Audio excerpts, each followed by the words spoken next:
Hello, my name is Vrinda, and join me in welcoming our respected Vice President, Dr. Sekar Viswanathan, sir. Sir, I have heard that VIT has redesigned its curriculum from scratch.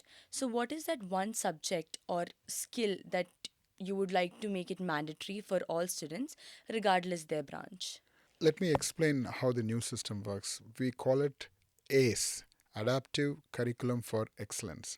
The key there is adaptive. So, what we have done is we have introduced a lot more flexibility into the curriculum where we offer minors and specializations, double major into the curriculum itself. So students could pick and choose courses from different areas of interest, not just your area, different areas of interest within the stipulated credit limit. So it's going to expand the students' horizons. And when it comes to skills, we have given a lot more importance to communication skills, all the soft skills involved, and the interdisciplinary skills. So we want a project. Many of the projects will be interdisciplinary, and we want to make sure students learn a foreign language. This was already there.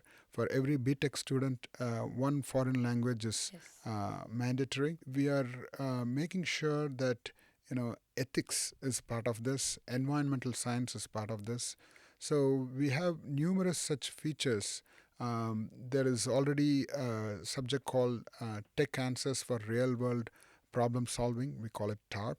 So we want students to solve industry's problems or society's problems as part of the curriculum itself. So these are the highlights of the curriculum, which ensures that student will have a great professional success.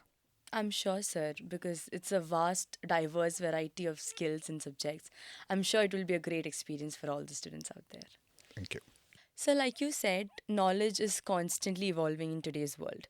So, how do you evaluate whether a particular subject is relevant and worth keeping in the curriculum? So we have many ways of doing this, of updating our curriculum. One is we are in constant touch with our industry partners. And what we do is we involve the industry partners in the curriculum design.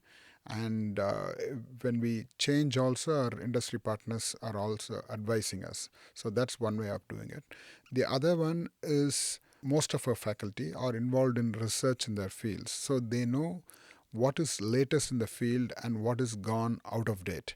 So we constantly remove certain subjects, what we call as courses, and introduce the ones which are more relevant to the students.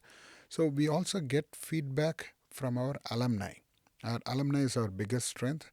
So we have multiple mechanisms to get feedback on the curriculum and make sure we prune those subjects and make sure students get the best and the latest. It makes all sense right now.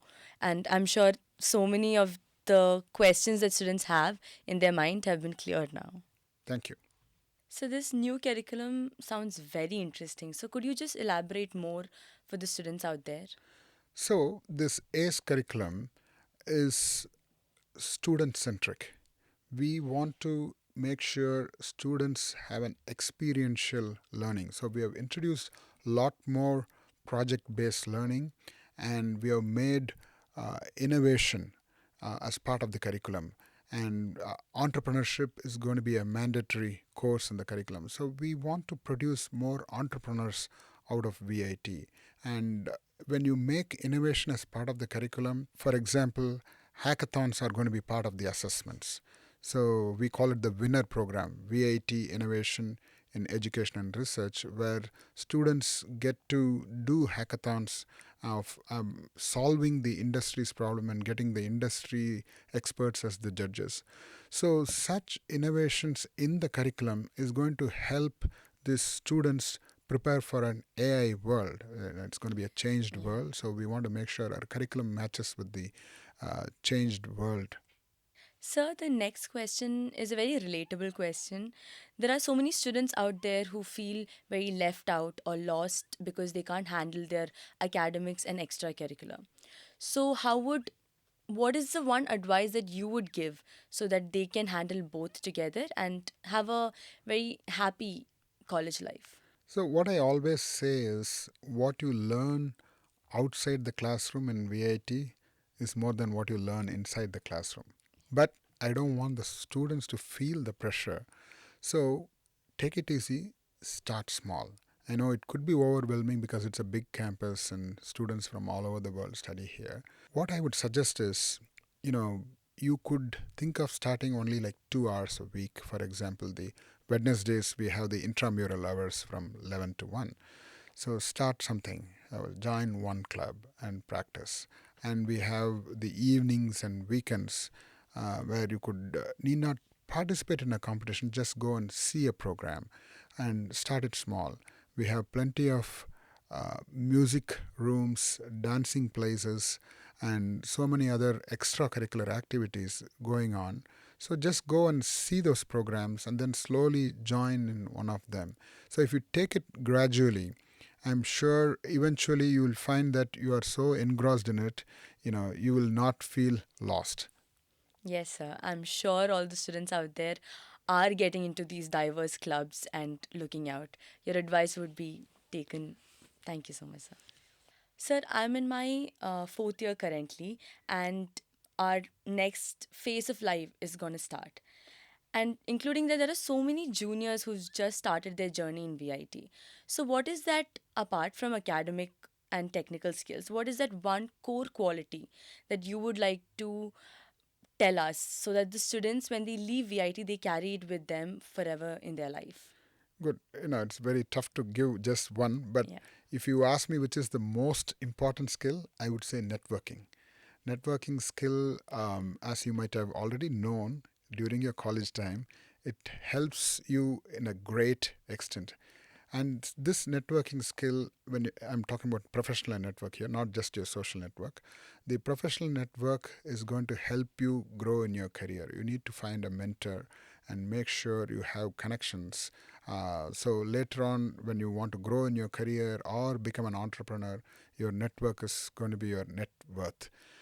Apart from that, I would also ask you to learn how to learn, because what happens is change is the only constant. You will see a lot of things changing as you venture into your career, and especially with AI, things are going at a breakneck speed. Things will change, and we need to adapt and adopt to those changes. And I'm sure we will come out as winners if we are having that flexibility and to change ourselves with the changing world. So, this is my small piece of advice for the graduating students. We have come to an end on VCAST. Stay curious, stay inspired, and we'll see you soon again.